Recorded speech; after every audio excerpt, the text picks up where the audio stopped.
বলে ভাই বাবু। ঠিক আছে দাদা, আমি তাই করছি।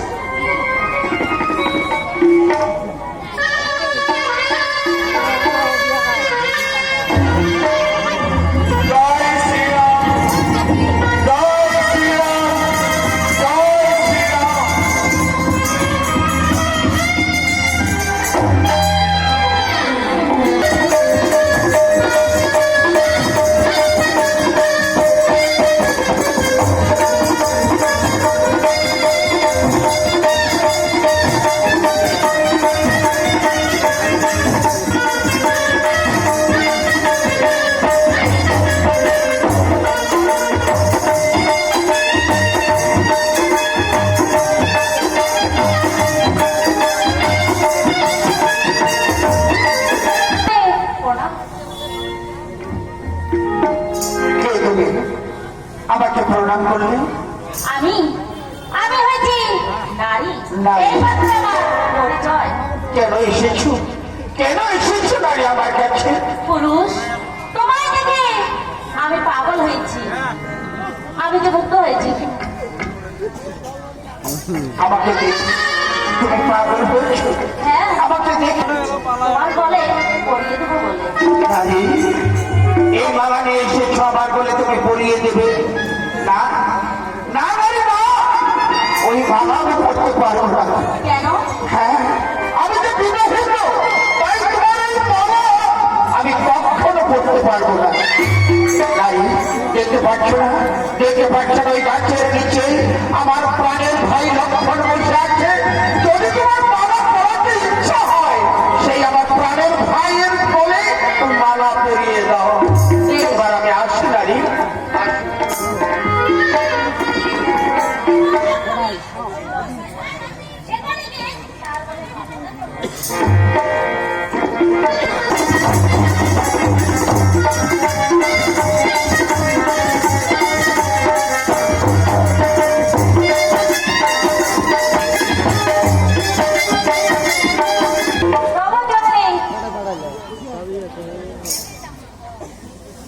কে তুমি নারী, আমাকে প্রণাম করলে?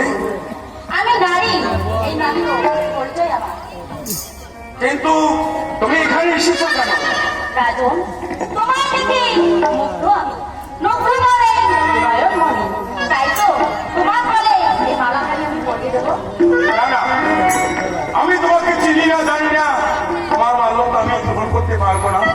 রাজন, হ্যাঁ, তাই বলছি তুমি এই মালাখানি আমি তোমার বলে পরাবো বলে, তাই তো আমি এখানে এসেছি। রাজন, তুমি আমার জানি না কি তোমার পরিচয়। রাজন, আমার সত্য পরিচয় দিলে তুমি কি করবে আমায় গ্রহণ? তোমার পরিচয় পেলে আমি গ্রহণ করবো কিনা সে আমি ভেবে দেখবো। বলো তোমার পরিচয় কি? বেশ, তবে আমি বলছি, ওই রাবণের ভগ্নী আমি সুপর্ণা। না, না, আমি তোমার মাল্য গ্রহণ করতে পারবো না। রাজন, আর বলছি তুমি এখান থেকে চলে যাও। না রাজন না, আমার মালাখানি তুমি চলে যাও বলছি, তোমার মাল্য আমি কোনোদিনও গ্রহণ করতে পারবো না।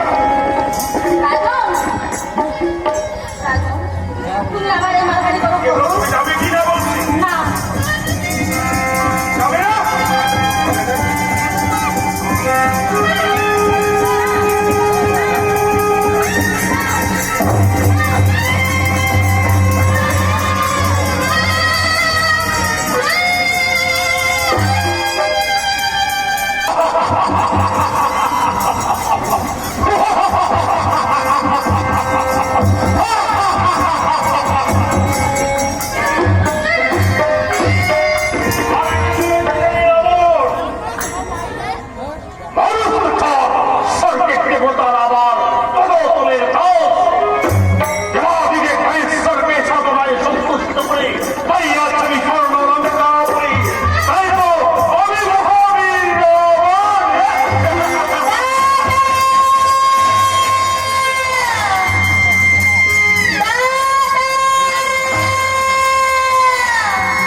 যাবো আমি ওই পঞ্চবটী বন।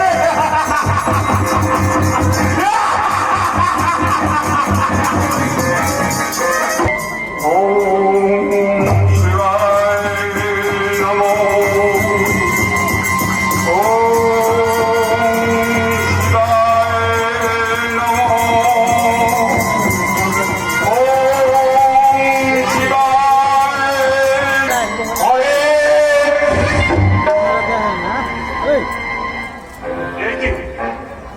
মহারাজ হৃদয় হেতু আগমন তব এই মারিজ আশ্রমে আধ্যাত্মিক অবস্থা আছে সাহায্য দিবে।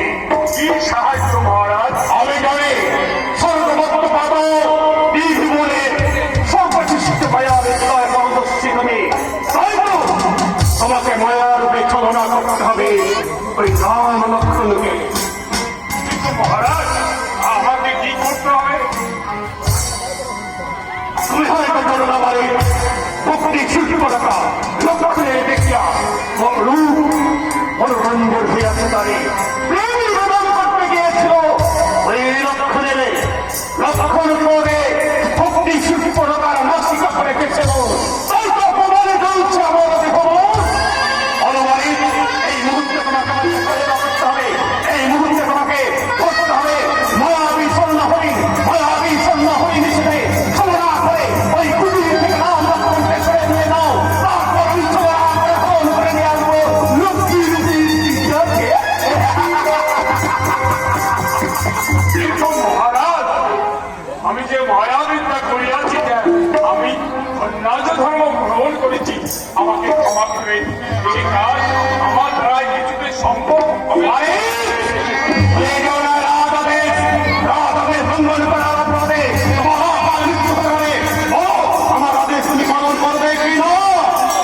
মহারাজ প্রভু রামচন্দ্র যে তুমি স্বয়ং ভগবান, আর আপনি এই ধরনের অন্যায় কাজ থেকে আপনি বিরত থাকুন। এই দশা নদী সামান্য মানুষ ও যদি সত্যিকারের ভগবান হতো তার ভক্তির সুপ্রদাতা নষ্ট করতো না, যেতে আমাদের সঙ্গে শত্রুতা করতো না।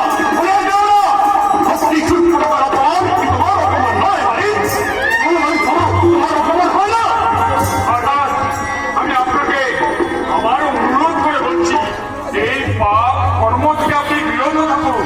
হয়তো এই পাপ কর্মের ফলে আপনার সোনার রক্তাপুরি একদিন ধ্বংস হয়ে যাবে। তুমি আসলে ধ্বংসের হাত থেকে বাঁচাবে না অহংকার করিতে এত বিরূপ পুরুষ। আগে আমার আমি জানতে চাই তুমি আমার আদেশ পালন করবে কিনা। আমার আদেশ পালন করবে নইলে তোমাকে অপমানকে প্রতিশোধ নিতে এই মুহূর্তে ছুটে যাও। ওই মায়াবী স্বর্ণ হয়ে নিচ্ছে ওই পর্যন্ত বলে লক্ষ্মণের কুটিরে যাও। বিলম্ব করো না ভাই, বিলম্ব করো না, ভুলে যাও না আপনি যেমন কিছুতেই ছাড়বেন না, কিন্তু এই কাজ আমার ইচ্ছার বিরুদ্ধে। আমি বুঝেছি তবুও আপনারা আদেশ আমাকে পালন করতে হবে।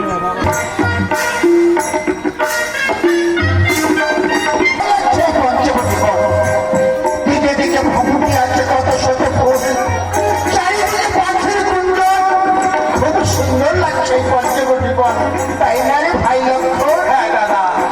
সীতা দেখতে পাচ্ছি সীতা এই পঞ্চবটী বন কত সুন্দর, কত সুন্দর লাগছে। আমাকে ক্ষমা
ভাই লক্ষণ, আমি যাচ্ছি স্বর্ণহরি ধরতে, যতক্ষণ পর্যন্ত স্বর্ণহরি ধরে আসবো না আমি ফিরে, ততক্ষণ তুই এই কুটির ছেড়ে যাবি না কোথাও। তাই হবে দাদা। আসি লক্ষণ, আসি সীতা, আসি লক্ষণ, আসি।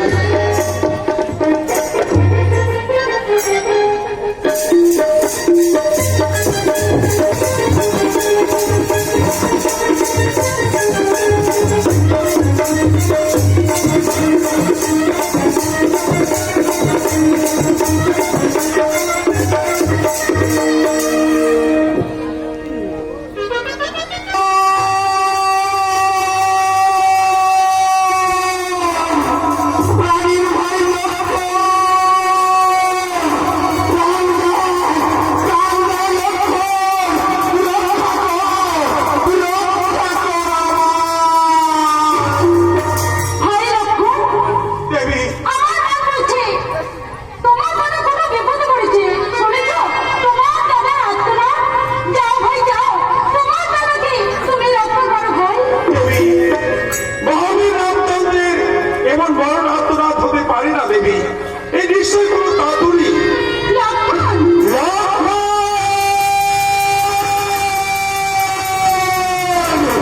প্রাণের ভাই লক্ষণ, প্রাণ যায়, প্রাণ যায়,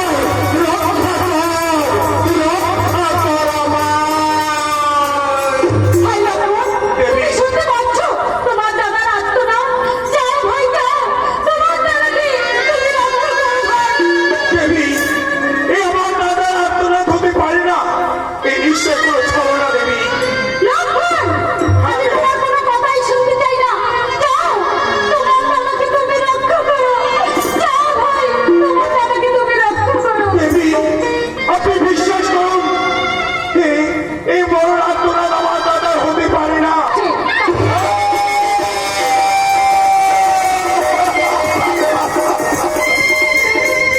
একটি কথা শোনালেন দেবী, এই কথা শোনার আগে আমার মৃত্যু হবে না কেন?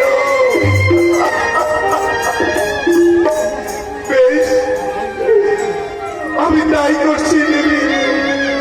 তবে যাওয়ার আগে আমি রামগণ্ডীকে নিয়ে যাচ্ছি। আমরা দুবাই ফিরে না আসা পর্যন্ত এই গণ্ডি ফেরি আপনি বাইরে যাবেন না। আমি তাই করছি। জয় শ্রীরাম, জয় শ্রীরাম, জয় শ্রীরাম।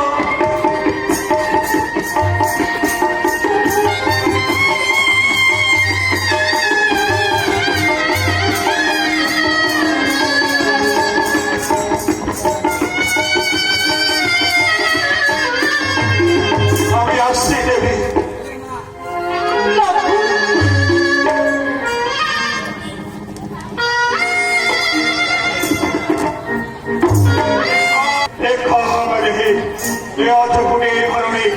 এই অমৃত সন্ন্যাসীকে কোনো ব্যক্তি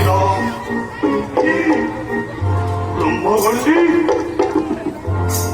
তুমি কেমন আছিস সন্ন্যাসী? না, আমি সন্ন্যাসী। কারো কুটির প্রাঙ্গণে যাওয়া আমার নিষেধ, আমার কুটির প্রাঙ্গণে যাওয়া নিষেধ। আমি বেশ বুঝতে পেরেছি এই গণ্ডির ভিতরে আমি কোনোদিন প্রবেশ করতে পারবো না। যেভাবে হোক চলে বলে তাকে গণ্ডির বাইরে আসতে হবে। আমি বলছি আমি গণ্ডির ভিতরে যেতে পারবো না। গণ্ডির বাইরে এসে ভিক্ষে দাও, তবেই আমি ভিক্ষে নেবো। দৈনিক বাড়ি